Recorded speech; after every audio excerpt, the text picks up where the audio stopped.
예레미야는요, 젊은 나이에 하나님께 부름을 받습니다. 부름 받을 때 예레미야가 이렇게 이야기합니다. 나는 아이라 말할 줄 알지 못합니다. 이렇게 이야기해요. 근데 이 아이라는 단어, 나아라는 단어는 어린아이부터 약 20세, 20대까지를 총칭하는 단어입니다. 그러니까 몇 살인지 모르죠. 그리고 이 단어는 누구에게 쓰이냐면 군인의 보좌관, 젊은 보좌관이나 제사장이나 이런 사람들, 수종 드는 사람들을 지칭할 때도 이 단어를 써요. 근데 이 예레미야가 제사장 hil기야의 아들이잖아요. 1절에 보면 제사장 아들입니다. 그러면 제사장 복무할 나이가 돼서 하나님이 불렀다라고 보는 게 정상적이죠. 그러니까 빠르면 한 20살, 조금 더 느리면 25살 요 정도 되거든요. 그럼 이때 하나님이 에레미야를 불러서 선지자로 세웠다는 거예요. 이때가 언제예요? 가장 젊고 가장 패기가 넘칠 때잖아요. 20대 혈기왕성하고 뭔가를 다 할 수 있을 것 같은 그때에 하나님이 에레미야를 불러서 선택했다라는 거예요. 자, 에레미야가 선지자로 부름받았을 때 에레미야의 마음에 어떤 소망함이 있었겠어요? 여러분 20대 될 때 뭔가 이제 새로운 일을 시작할 때 소망이 가득하잖아요. 저도 목회를 시작할 때 소망이 가득했습니다. 하나님이 나를 사용하셔서 뭔가를 하실 거라니 소망이 가득하잖아요. 나를 통해서 이스라엘의 새로운 부흥의 역사가 일어나고 회복되기를 바랬을 겁니다. 마치 자신이 사무엘과 같은 역할을 하기를 바랬을 거예요. 이스라엘 역사 속에 사무엘과 같은 역할을 하나님이 나를 통해서 했으면 좋겠다, 이런 바람들이 있었을 겁니다. 사무엘이 누구예요? 사사시대 이후로 이스라엘이 다 무너졌잖아요. 그런데 이 사무엘을 통해서 무너진 이스라엘을 회복시키기 시작하십니다. 하나님. 사무엘의 말이 단 한마디도 땅에 떨어지지 않게 해주시고 그 말을 다 이루셨잖아요. 그리고 블레셋을 이 사무엘을 통해서 다 막고 영토를 다 회복하고 하나님의 역사를 이루어줬습니다. 그리고 이 사무엘을 손을 통해서 사울 왕도 세우고 특히 다윗 왕을 세우면서 이스라엘의 전성기를 이끌었던 이 선지자가 누구냐면 사무엘입니다. 그래서 선지자가 되려면 어떤 선지자가 돼야 돼요? 사무엘 같은 사람이 돼야 되는 거죠. 저도 목회를 처음 시작할 때 하려면 제대로 해야지, 하려면 세계적인 사람이 돼야지, 이런 마음을 가지고 하잖아요. 사업을 할 때 내가 하면 잘 된다, 이런 마음으로 사업을 하시잖아요. 그게 사람의 마음이잖아요. 자, 그런데 에레미야에게는요, 사무엘과 같은 역할이 주어지지 않습니다. 하나님이 그 역할을 허락하지를 않아요. 에레미야가 선지자로 부름받을 때가 요시야 왕 13년이다 이렇게 이야기합니다. 이때는 언제냐면 하나님이 이미 이스라엘 백성들이 바벨론 나라에 멸망할 것을 결정하신 뒤입니다. 이 요시야 왕 할아버지 므낫세를 통해서 55년 통치하면서 완전히 이스라엘이 다 무너져 버렸어요. 그때 하나님이 이미 결정을 내렸습니다. 더 이상 하나님은 이 나라를 지탱시키지 않을 것이다. 바벨론에 포로가 끌려가게 하고 다 망하게 하고 난 뒤에 다시 회복시킬 거라고 하나님이 이미 결정을 내린 상황입니다. 그래서요, 요시야 왕은요, 남왕국 유다의 마지막 촛불이에요. 마지막 촛불. 개혁도 일어나고 성전 청결도 하고 말씀대로 돌아가려고 노력도 했는데 마지막 촛불이에요. 여러분, 촛불은 꺼지기 전에 가장 밝게 타오르잖아요. 그리고 마지막 촛불이 타고 꺼져버리는 거예요. 이게 마지막 촛불이잖아요. 그러니까 요시야 왕 때가 이 마지막 촛불이 타던 때입니다. 그러니까 이때 예레미야가 선지자가 된 거예요. 자, 그 다음 왕이 누구냐면 여호아하스 3개월 만에 왕위에서 내려옵니다. 여호야김 11년, 여호야긴 3개월, 시드기야 11년, 그리고 나라가 망해버려요. 22년 만에 나라가 망해버립니다. 요 때에 예레미야가 선지자로 부름을 받은 그 때입니다. 선지자 부름 받고 활동하던 시기예요. 자, 하나님이 예레미야에게 맡기신 역할이 뭐냐면 하나님은 회복시킬 것이다. 이스라엘 다시 부흥을 주실 것이다. 우리가 기도하면 이스라엘이 완전히 변화될 것이다. 이거 하고 싶잖아요. 그런데 예레미야에게 맡긴 역할이 뭐냐면 나라가 바벨론에게 망하게 될 것이다. 이걸 선언하라는 거예요. 회복을 기대하는 사람들에게 나라는 망할 것이다 이렇게 선언하라는 거예요. 그리고 하나님은 망한 나라를 70년 만에 다시 정결케 해서 하나님의 백성으로 다시 회복시킬 거라는 거예요. 그러니까 백성들에게 나라가 망하는 걸 받아들이라라고 메시지를 전하라는 거예요. 당신들은 안 된다고 아무리 기도해도 안 된다고 메시지를 전하라는 거예요. 아무리 노력해도 안 된다고 메시지를 전하라는 거예요. 바벨론에게 항복하는 게 하나님의 뜻이라는 거예요. 망하는 게 하나님의 뜻이다. 안 되는 게 하나님의 뜻이다. 못 일어나는 게 하나님의 뜻이다라고 전하라는 거예요. 여러분, 이게 얼마나 힘든 일이에요. 그러니까 에레미야의 인생은요, 남한국 유다를 껴안고 함께 아파하고 그 힘겨움을 다 견뎌내면서 마지막을 함께 걸어가는 게 이게 에레미야의 사명인 거예요. 여러분, 그러면서 하나님 뭐라고 하냐면 회복의 때를 위해서 남은 자를 준비시키라는 거예요. 영토의 회복, 대대적인 회복, 뭐가가 아니라 70년 이후에 하나님이 회복시키기 위해서 정말 기도하는 자들, 정말 하나님을 찾는 자들, 정말 하나님을 사랑하는 자들을 준비시키라고 하는 거예요. 이게 눈에 안 보이잖아요. 이게 중요한 것 같이 안 보이잖아요. 그 일을 위해서 하나님은 에레미야를 선택하고 부르셨다라는 거예요. 여러분, 우리는요 모두 사무엘과 같은 역할을 맡고 싶어 합니다. 그죠? 우리가 뭔가를 해도 사무엘처럼 하고 싶어 하잖아요. 내가 빛이 나고 나 때문에 하나님의 역사가 일어나고 내 실력이, 내 능력이 드러나기를 바랍니다. 와, 목사님 때문에 대대적으로 뭔가 일어났어요. 우리 집사님 때문에 다 됐어요. 우리 장로님 때문에 이런 일이 일어났어요. 이런 거 기대하잖아요. 안 되던 것도 당신 때문에 이런 일이 일어납니다. 정말 대단합니다. 하나님이 당신을 사랑하는 것 같습니다. 하나님 당신을 쓰시는 것 같습니다. 하나님 당신과 함께 하는 것 같습니다. 이런 거 하고 싶잖아요. 모든 사람들이.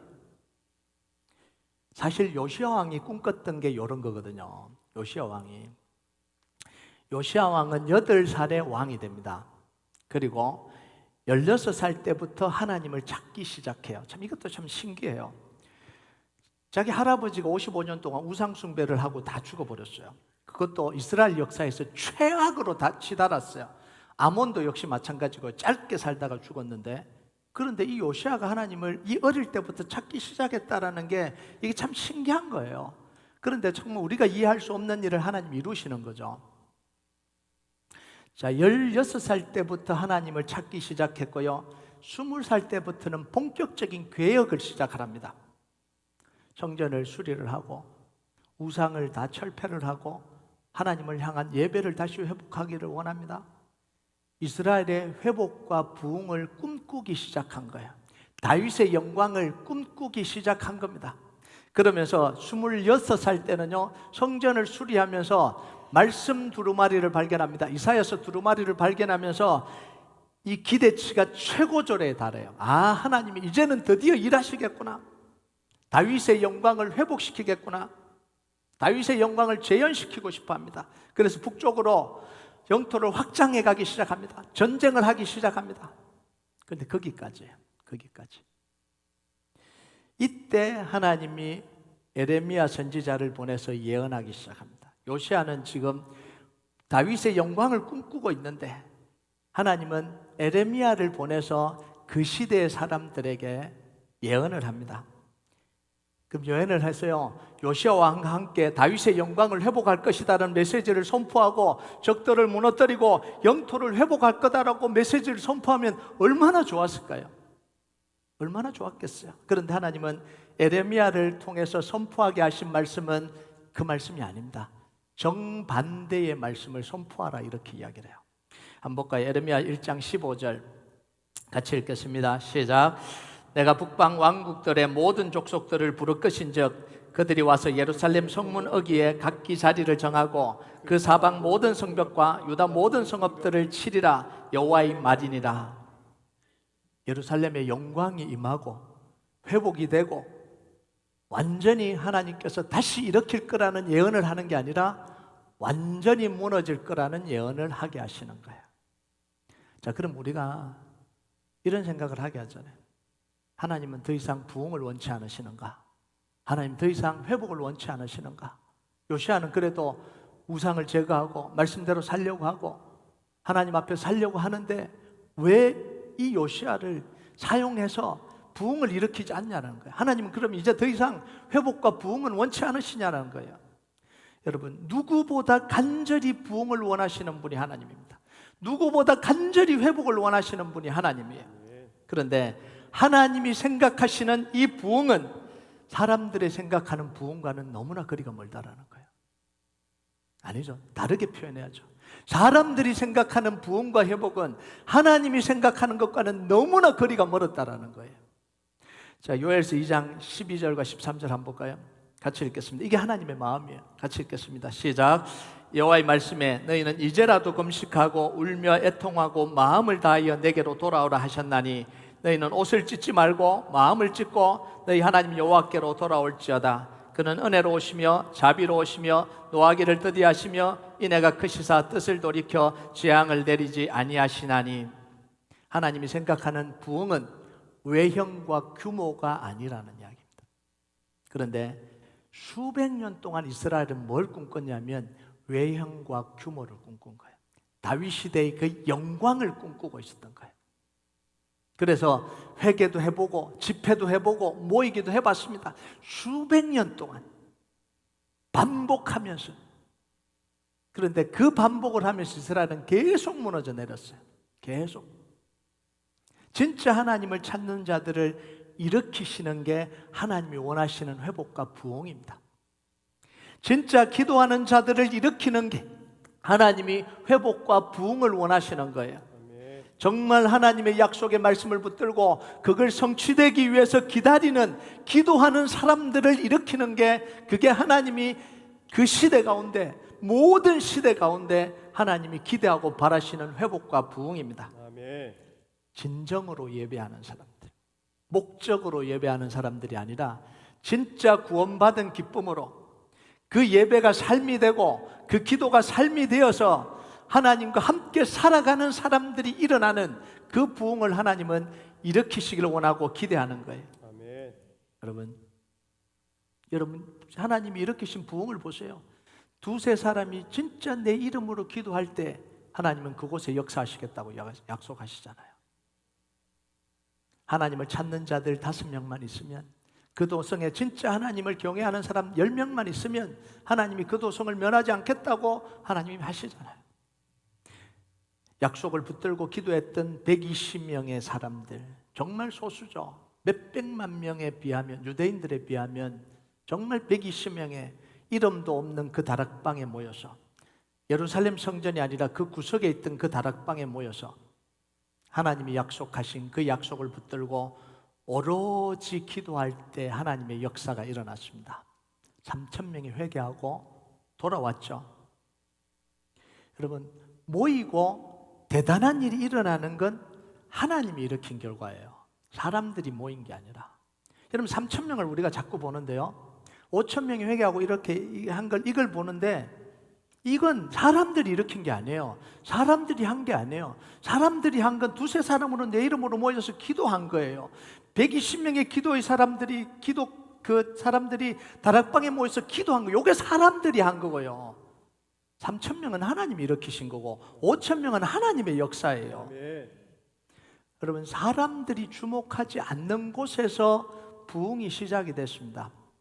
전혀 주목하지 않았던, 3,000명이 모였던 곳에 부흥이 일어난 게 아니고 5,000명이 모였던 곳에 부흥이 일어난 게 아니라고요. 두세 사람이 아무도 주목하지 않는 그곳에서 부흥이 터져서 3,000명이고요. 그곳에서 터져서 5,000명인 거예요. 그런데 안타까운 거는 오늘날 부흥을 외치는 많은 사람들이 다 어디에 집중하냐면 외형에 집중하고 있다는 거예요. 규모에 집중하고 있다는 거예요. 평양 대부흥 어게인을 일으키면서 광장에서 수만을 모이자 이렇게 이야기를 하고 부흥을 하려고 하는 거예요. 빌리 그레함 50주년 기념 집회하자고 다 끌어모아서 2만 명의 성가됐다고 자랑하면서 그게 부흥이라고, 그 부흥을 소망하고 모이는 게 지금 현실입니다. 대형 집회를 열고요, 대형 기도회를 열어서 눈에 보이는 성과를 만들어내려고 합니다. 여러분 보세요. 대부분 여기에 집착하고 있어요. 뭔가를 하자 그러면 대형으로 만들어서 거기다가 모든 걸 다 쏟아부어서 부흥의 역사를 일으키자, 어게인. 근데 그게 여러분 한번 보세요. 본질이 어디 있는지. 평양 대부흥의 본질이 뭐예요? 수없는 사람들을 끌어모아서 기도해 하자고 그랬어요? 아니, 길선주 장로로부터 그 마음의 감동이 일어나 회개의 역사가 일어났습니다. 그게 시작이었어요. 아무도 부흥 일으키자고 한 적이 없어요. 성령님이 그 속에 역사하시니까 그 역사가 일어난 것뿐이지. 여러분, 사람들이 모이도록 인기 있는 사람들을 세우고 연예인들을 세우고 부흥의 영광을 재현해 보려고 합니다. 이게 오늘날 우리가 하고 있는 거예요. 요시아가 하려고 했던 겁니다. 많은 왕들이 하려고 했던 거예요. 다윗 시대의 의개인을 외친 수많은 사람들이 이걸 오늘날도 우리가 하고 있다는 거예요.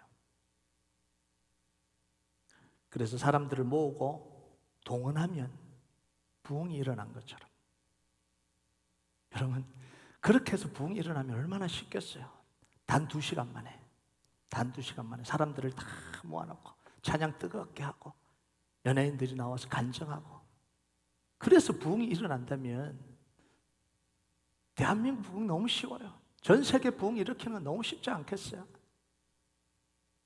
이벤트를 부흥으로 착각하게 만들고 있는 거예요. 이게 오늘날 시대입니다. 요시아의 시대와 비슷한 시대를 우리가 살아가고 있는 거예요. 그런데 이것으로 부흥은 오지 않습니다. 기도하는 사람들이 이것을 통해서 일어나지 않아요. 또 다른 이벤트를 기다립니다. 아시잖아요. 또 다른 이벤트를 기다립니다. 또 그런 이벤트가 없나? 또 내 마음을 감동시킬 그걸 왜 안 해주나? 여러분, 그 이벤트가 끝나면 각 교회 가서 골방에 들어가서 기도하는 걸 본 적이 있어요? 없잖아요. 그 이벤트가 끝나고 나면 교회들마다 새벽 기도가 차고 넘치나요? 없잖아요. 오히려 줄지.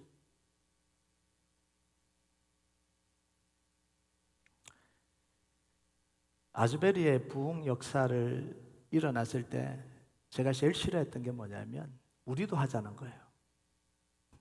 우리도 하자는 거예요. 그게 우리도 하자 그래서 될 일이에요? 아즈베리 부흥의 역사가 일어나고 리포트가 나왔습니다. 한 3년에서 5년 지나고 난 뒤에 그곳에서 24시간 기도하고 눈물 흘리고 막 했던 사람이 교회를 떠났어요. 그 공허함을 이길 수가 없는 거예요. 그 공허함을.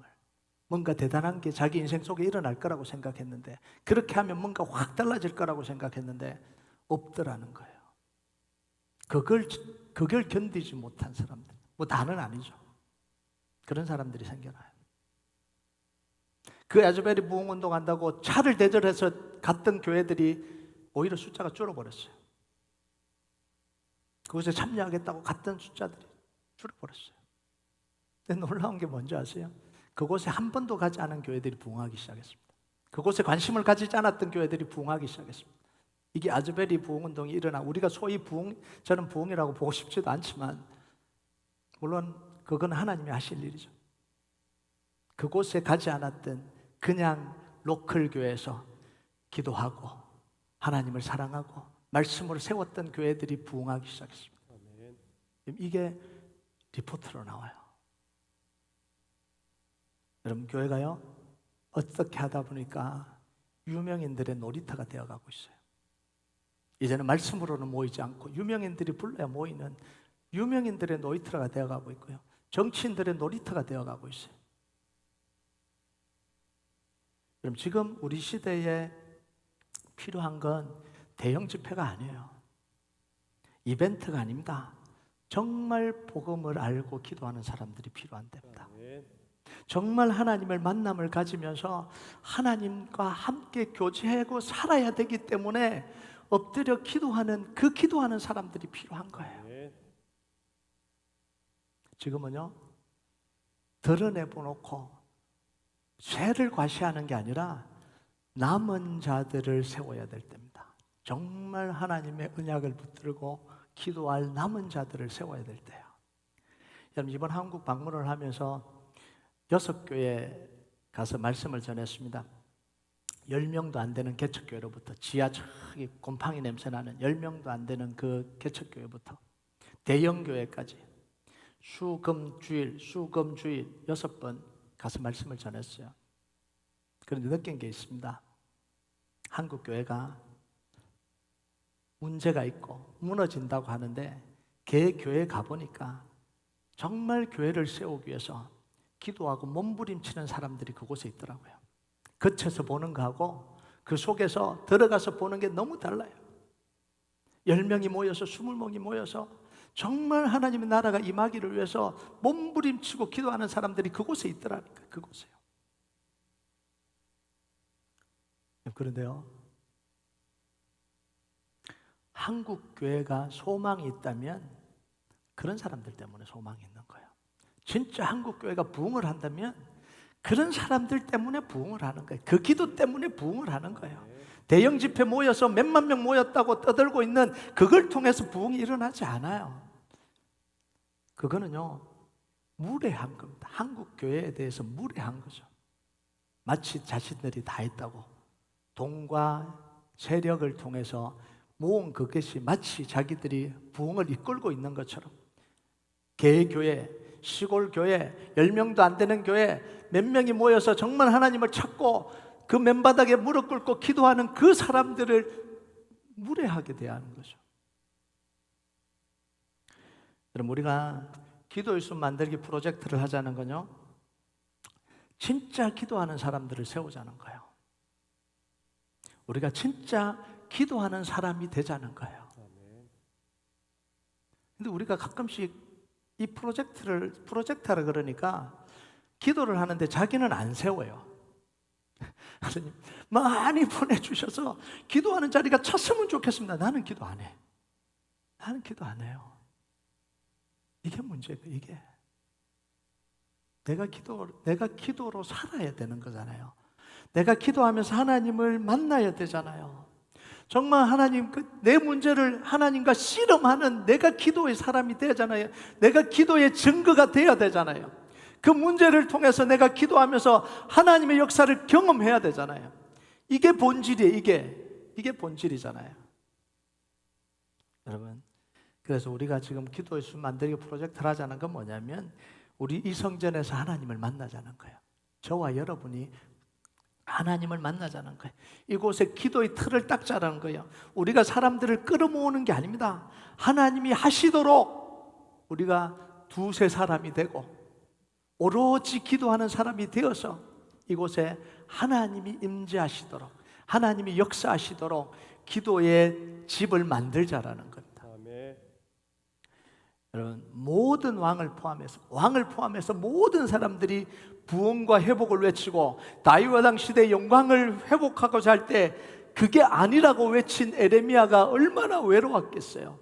얼마나 무시당했겠어요. 얼마나 핍박받았겠어요.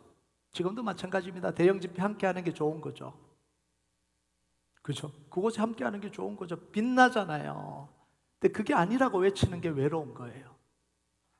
그곳에 하나님의 부흥이 있지 않다라고 외치는 게 그게 외로운 거예요.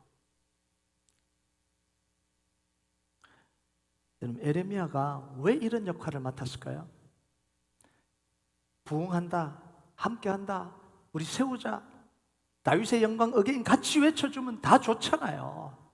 그런데 에레미야는 왜 그것과는 정반대되는 길을 걸어가냐라는 거예요. 하나님이 다른 선지자보다 덜 사랑해서 너는 큰일을 못하니까 이런 건 하라, 이렇게 세우신 건가요? 에레미야가 하나님이 뽀여서 힘든 일을 그냥 맡겨놓은 건가요? 우리 이런 생각 많이 하잖아요. 쉽고 편한 일, 큰일을 하면 하나님이 사랑해서 그런가 보다. 어렵고 이런 일 맡겨놓으면 하나님 나한테 왜 그러십니까? 이러잖아요. 여러분, 5절에 보면 하나님이 에레미야에게 하신 말씀이 있어요. 같이 읽겠습니다. 시작. 내가 너를 모태에 짓기 전에 너를 알았고 내가 배에서 나오기 전에 너를 성별하였고 너를 여러 나라의 선지자로 세웠노라 하시기로. 하나님의 마음이 있는 거예요. 내가 너를 너무 잘 안다라는 거예요. 에레미야도 하나님을 너무 잘 아는 거예요. 하나님을 알았기 때문에, 에레미야를 너무 잘 알았기 때문에, 에레미야가 너무 하나님을 사랑하기 때문에 하나님이 에레미야를 특별하게 구별하신 것이고 특별하게 구별해서 사명을 주신 거예요. 능력이 없어서도 아니고 하나님이 싫어해서도 아니라 정말 하나님이 에레미야를 귀하게 사용하시기 때문에 그 일을 맡기셨다는 거예요. 여기에 대한 에레미야의 반응이 6절입니다. 같이 읽겠습니다. 시작. 내가 이르되 슬프도소이다 주 여호와여 보소서 나는 아이라 말할 줄 알지 못하나이다 하니 아이란 말은 진짜 아이라는 이야기가 아니에요. 나는 아이란 말은 에레미야의 두려움의 표현이에요. 두려움에 하나님 저에게는 그 일을 감당할 힘이 없어요. 그 일을 감당하기엔 제가 너무 어려요. 나에게 주신 사명의 무게가 너무 무거워요. 나는 왜 사무엘처럼 하면 안 됩니까? 우리 수없이 이 질문 던지잖아요. 왜 하나님 나는 그거 하면 안 되냐고요. 나는 왜 다윗 시대 영광 의궤를 외치는 사람들하고 같이 그거 외치면 안 되냐고요. 나에게 맡겨주신 이 사명이 너무 무거워요. 너무 힘들어요. 나는 좀 더 편한 거 하면 안 되냐고요. 나는 좀 더 눈에 띄는 거 하면 안 되냐고요. 우리가 살아가면서 가지는 의문도 이런 것과 비슷해요. 우리가 왜 이렇게 힘들게 기도해야 되냐는 거예요. 다른 사람이 하듯 편안하게 살면 안 된다는 거예요. 예배 한번 드리고 주일 예배 한번 드리고 그냥 마음껏 살아가는 사람도 많은데 목사님은 왜 자꾸 새벽 기도를 강조하고 금요 능력 기도에 나오라 그러고 이제는 그것도 못해서 목토 중보 기도까지 지금 나오라 그러냐. 좀 편하게 좀 살면 안 되냐. 다른 교회는 다 성김 받고 대접해 준다 그러는데 우리 교회는 왜 그러냐. 우리도 좀 성김 받으면 안 되냐. 우리는 왜 영적 싸움 해야 되냐. 다른 교회는 영적 싸움 말도 안 하는데 왜 우리 교회는 자꾸 영적 싸움 해라 그러냐. 이렇게 힘들지 않게 해도 다 사는 것 같은데 우리처럼 그렇게 안 해도 다 잘 사는 것 같은데 왜 그러시냐. 여러분 7절과 8절에 하나님 말씀 한번 들어볼까요? 같이 읽겠습니다. 시작. 여호와께서 내게 이르시되 너는 아이라 말하지 말고 내가 너를 누구에게 보내든지 너는 가며 내가 내게 무엇을 명령하든지 너는 말할지니라. 너는 그들 때문에 두려워하지 말라. 내가 너와 함께하여 너를 구원하리라. 나 여호와의 만인이라 하시고. 예레미야에게 뭐라고 이야기해요? 아이라 말하지 말고 내가 가라는 데 한 가봐라. 내가 보내는 데 가서 내가 말하라고 하는 거 말해봐라. 그들을 두려워하지 말고 내가 말하는 대로 하면 하나님 너를 지켜줄 거다. 내가 너를 지켜줄 거다. 이게 하나님의 명령과 약속입니다. 우리 교회가 왜 이 길을 걸어요? 하나님의 말씀대로 살아보자고. 정말 하나님의 말씀이 오늘날도 역사하는 것을 우리가 함께 경험해 가보자고 이거 하는 거잖아요. 저도 막 몇천 명 집회하고 싶어요. 그게 마음이잖아요. 다 하고 싶어요. 왜 안 하고 싶겠어요? 그런데 그게 길이 아니잖아요. 아닌 거 뻔히 알면서. 그래서 이번에 한국 가서도 유명한 분들은 다 안 만났어요. 연락하는데도 연락 안 했습니다. 왜냐하면 제가 가야 되는 길이 그 길이 아니거든요. 만나면 그 다음에 되어질 일이 뻔하니까, 너무 뻔하니까. 가끔씩 우리 교회요, 유명한 찬양 인도자들 연락이 옵니다. 찬양 집회를 했으면 좋겠다. 여러분 잘 아시죠? 안 하잖아요. 안 하잖아요. 유명 연예인이 오는데 함께 집회를 했으면 좋겠다. 안 하잖아요. 왜요? 교회가 그런 데가 아니잖아요. 모으겠죠. 사람들이 모이겠죠. 성도들이 좀 늘어날 수도 있겠죠. 근데 그거 아니잖아요. 교회가 걸어가야 될 길이 그거 아니잖아요. 그거 하자고 우리 지금 이거 하는 거잖아요. 예레미야는 하나님 말씀을 따라요. 그리고 힘겨운 현장을 경험합니다. 삶의 현장을 경험해요. 그런데 중요한 건 뭐냐면 우리는 힘들다, 어렵다 여기에 주목하는데 아니에요. 예레미야는 하나님을 경험합니다. 하나님의 도우심을 경험해요. 하나님의 역사를 경험해요. 그리고 남한국 유다가 포로로 항복하고 포로 끌려가도록 자기 역할을 다 감당합니다. 수치와 수모를 다 당하죠. 감옥에 갇히죠. 사람들의 핍박을 받죠. 그래도 그 역할을 다 감당합니다. 그러면서 70년 후에 이스라엘을 회복할 거라는 그 언약을 심어요. 심습니다. 말씀 속에 심어요. 이스라엘 백성들 속에 심습니다. 듣든 안 듣든 70년 후에 하나님은 이스라엘을 다시 회복시킬 거라는 그 언약을 심어요. 욕을 하는, 핍박하는 그들에게 그 언약을 심습니다. 에레미야는 자신의 역할을 그걸로 다 한 거잖아요. 그런데 그 에레미야가 심었던 그 언약을 누가 발견해요? 다니엘이 발견하잖아요. 에레미야서를 읽다가 70년 만에 이 황무함이 회복될 거라는 그 언약의 두루마리를 발견하고 그때부터 금식하고 기도합니다. 그러면서 그 다니엘을 통해서 하나님이 포로 귀환의 역사를 일으키죠. 이게 하나님이 하시는 일이에요. 이게 하나님이 하시는 일입니다. 에레미야의 역할이 작아 보여요. 화려해 보이지 않아요. 좀 답답해 보여요. 당대는 무시당했어요. 네가 무슨 선지자냐? 그러면서 무시당했습니다. 왜요? 다 영광을 외치고 있었으니까, 다 그렇게 갔으니까, 그렇게 하는 사람들이 대접받았으니까, 대접 다 받았으니까. 그런데 하나님이 에레미야가 하는 역할을 작게 보지 않습니다. 하나님은 그 시대에 어떤 선지자들의 역할보다 더 크게 보세요. 10절을 한번 볼까요? 10절 같이 읽겠습니다. 시작. 보라, 내가 오늘 너를 여러 나라와 여러 왕국 위에 세워 내가 그것들을 뽑고 파괴하며 파멸하고 넘어뜨리며 건설하고 심게 하였느니라 하시니라. 하나님이 에레미야를 여러 나라 여러 왕국을 뽑고 파멸하고 넘어뜨리고 건설하는 역할을 하도록 하나님이 하셨다라는 거예요. 에레미야가 무슨 힘이 있어서 그잖아요. 그런데 하나님은 에레미야의 그 역할을 한 거다라고 이야기를 하시는 거예요. 어느 선지자도 이렇게 한 선지자가 없습니다. 하나님 우리를 부르신 자리가 하나님이 우리를 선택하시고 부르신 자리입니다. 사명 주신 자리예요. 우리를 부른 자리에 우리는 저마다 믿음의 싸움이 있는 거예요. 믿음의 싸움을 싸워야 되는 거예요. 우리는 편안하게 살라고 부름받은 사람 아니잖아요. 이 땅을 즐기고 살라고 부름받은 사람들 아니잖아요. 그럼 예수 믿을 필요 없죠. 그냥 놀면 되지. 뭐 굳이 예수 믿고 힘들게 천국은 가고 싶어서 주일은 찍고 놀자 뭐 이거예요. 주일은 찍고 놀자. 네?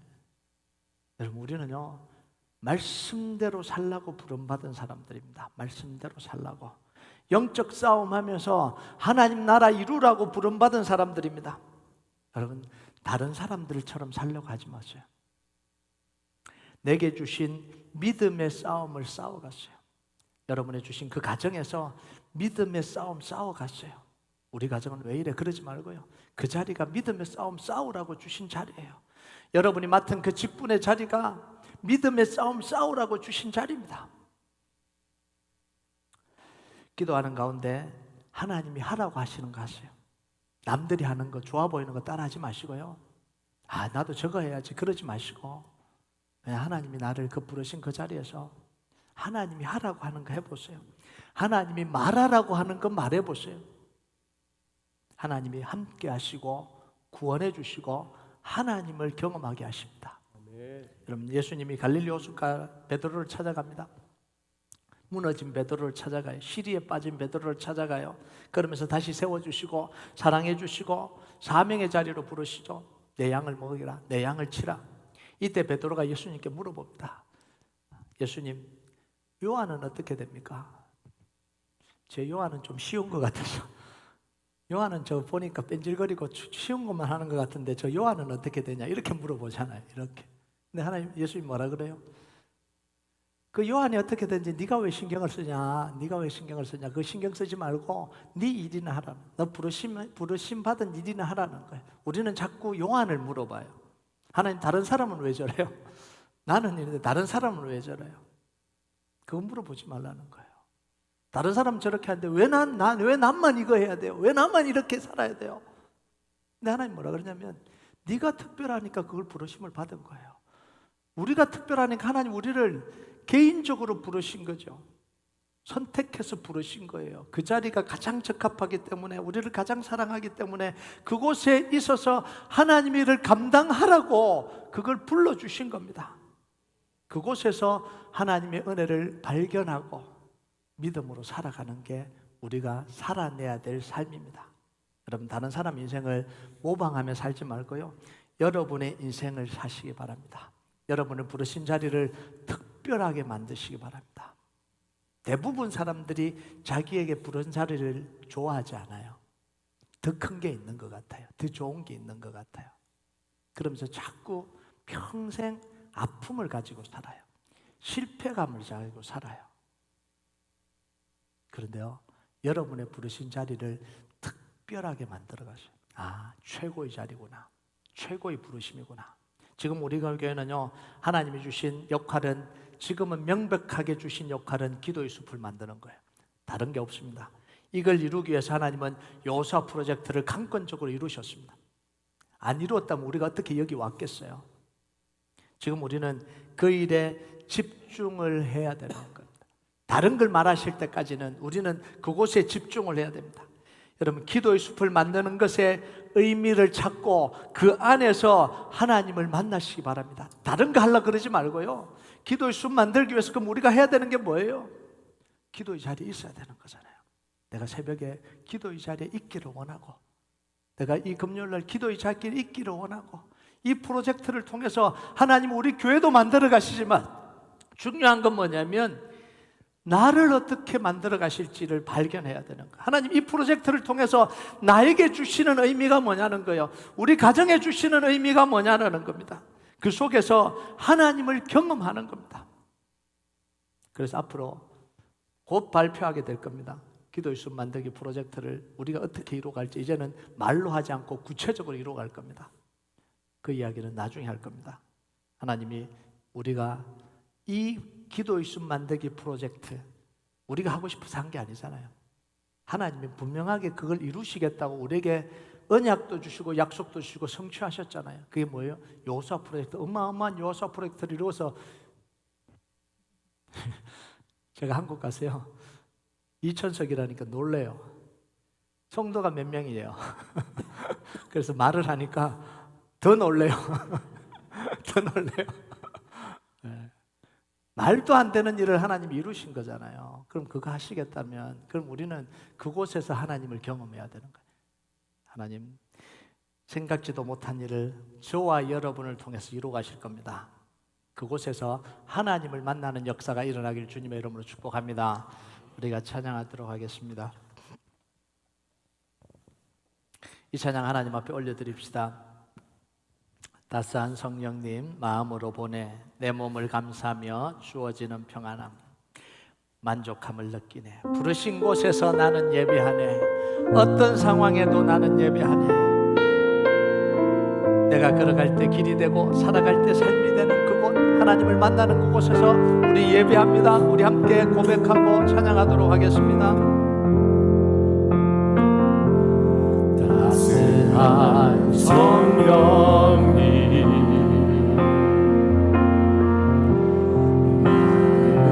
마음으로 보내 내 몸을 감사하며 주어지는 평안함, 내 몸을 감사하며 주어지는 평안함, 만족함을 느끼네. 따스한 성령님 따스한 성령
곳에서 나는 예배합니다. 부르신 곳에서 나는 예배하네.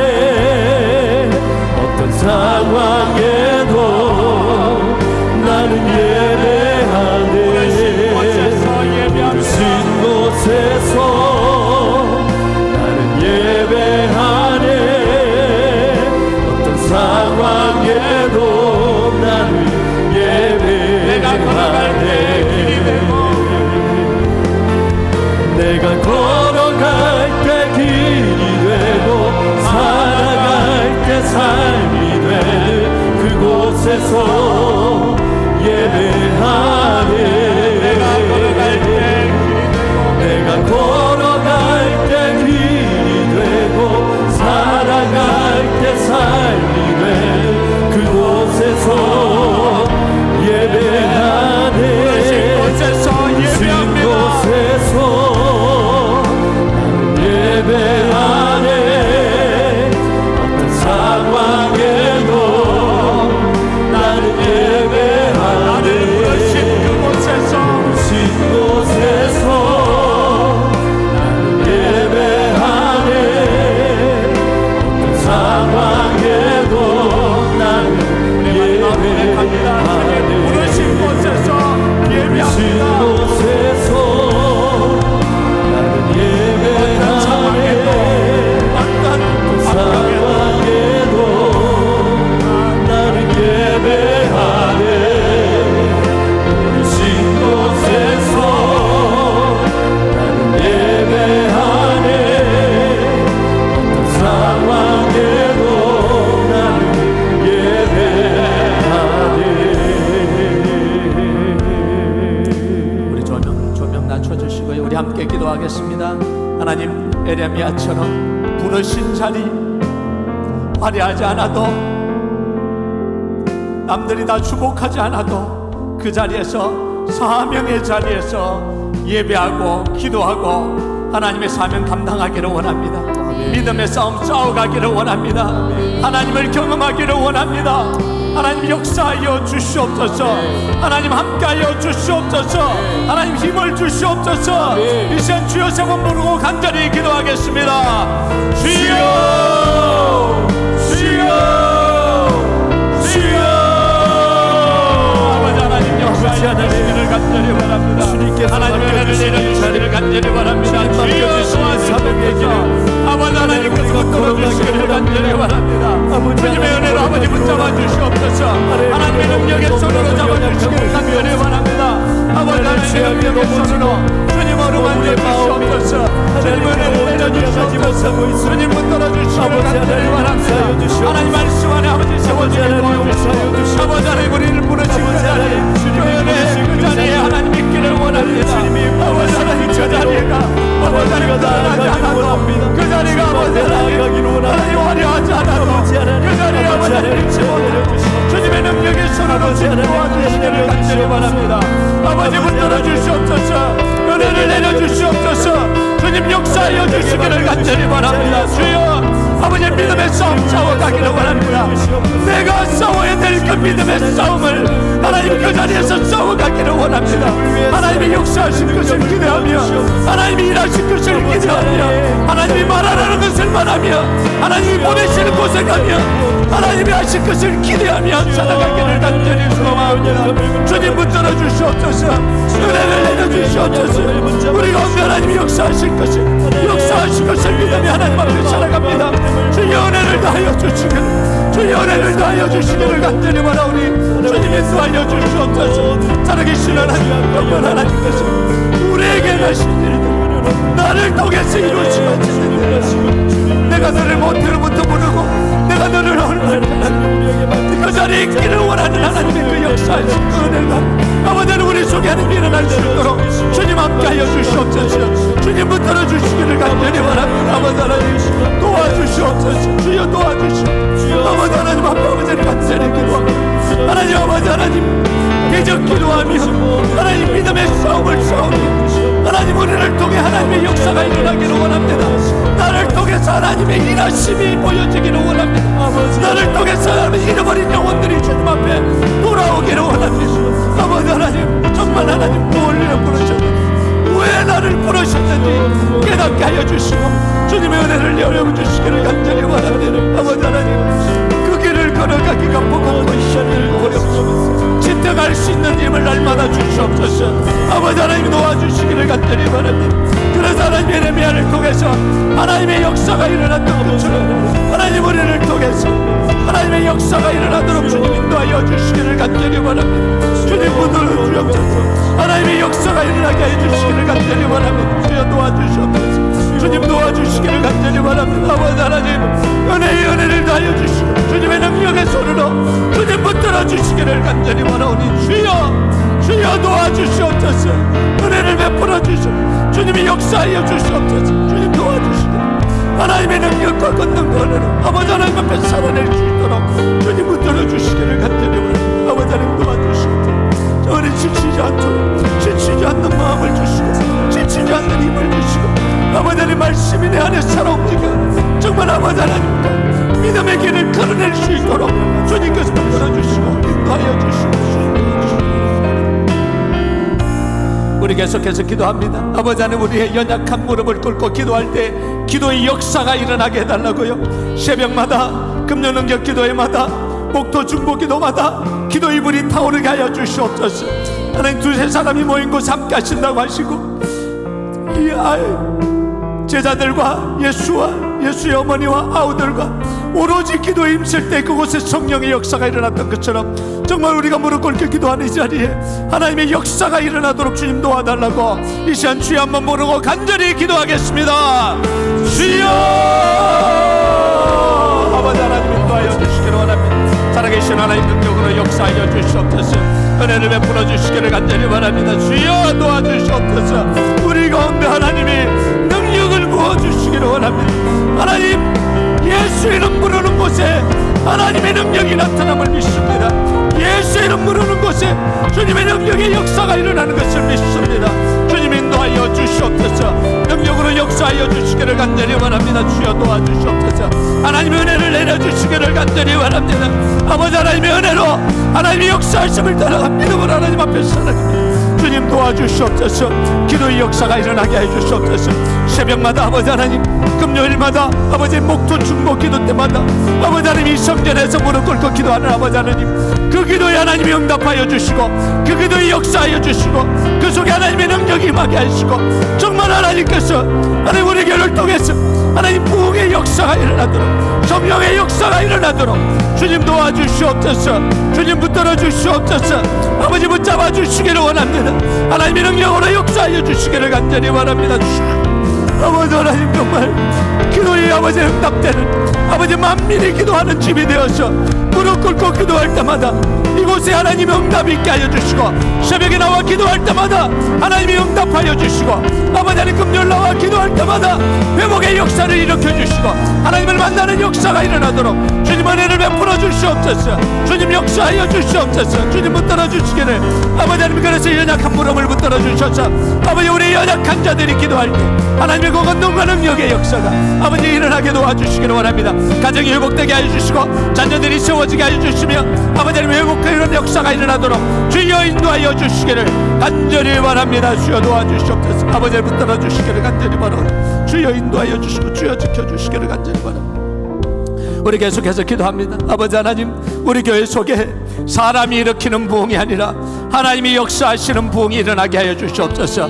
어떤 모습으로 일어날지 우리는 아무도 모릅니다. 기도할 뿐입니다. 기도할 때에 하나님을 드러내 보여주시고 이 땅에 하나님의 역사를 드러내 보여주시옵소서. 우리 교회를 통해 하나님의 영광이 이 땅 가운데 선포되게 하여 주시옵소서. 이 시간 주여 한번 보러 우리 간절히 기도하겠습니다. 주여 아버지 하나님 우리는 순종할 뿐입니다. 하나님이 가라는 곳을 가고 하나님 엎드리라는 곳에 엎드리고 하나님 말하는 것을 말하며 선포하라는 걸 선포합니다. 아버지 하나님 정말 우리 교회 속에 성령의 역사가 강력하게 일어나게 해 주시옵소서. 하나님의 역사가 강력하게 일어나게 해 주시옵소서. 사람이 일으키는 부흥이 아니라 하나님의 역사가 일어나게 해 주시옵소서. 아버지 붙들어 주시기를 간절히 바랍니다. 아버지 도와주시옵소서. 은혜를 내려주시기를 간절히 바랍니다. 아버지 하나님 도와주시옵소서. 주님의 능력의 손으로 주여 도와주시옵소서. 주여 붙잡아 주시옵소서. 아버지 하나님의 능력과 은혜로 아버지 붙잡아 주시옵소서. 하나님 어떤 일을 할지 아무도 모릅니다. 하나님이 아버지 어떤 방향으로 일을 걸어가실지 아무도 모릅니다.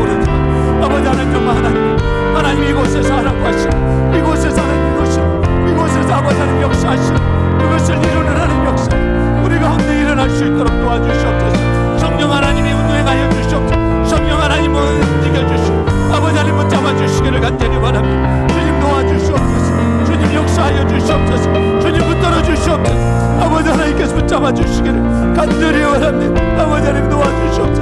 하나님 은혜로 하나님 은혜로 아버지 하나님의 세워지는 역사가 주님 일어나도록 주님 도와주시기를 간절히 원합니다. 주여 아버지 하나님 그리고 주님 은혜를 부어주시오. 은혜를 부어주시옵소서. 정말 하나님의 아버지 회복, 하나님의 영적인 회복이 온전케 되는 역사가 이곳에 일어날 수 있도록 주님 인도하여 주시옵소서. 주님 도와주시기를 간절히 바랍니다. 아버지 하나님 도와주시옵소서. 아버지 도와주시옵소서. 부르신 곳에서 나는 예배하네. 부르신 곳에서 나는 예배하네. 어떤 상황에도 나는 예배하네. 부르신 곳에서 나는 예배하네. 어떤 상황에도 나는 예배하네. 부르신 곳에서 나는 예배하네. 부르신 곳에서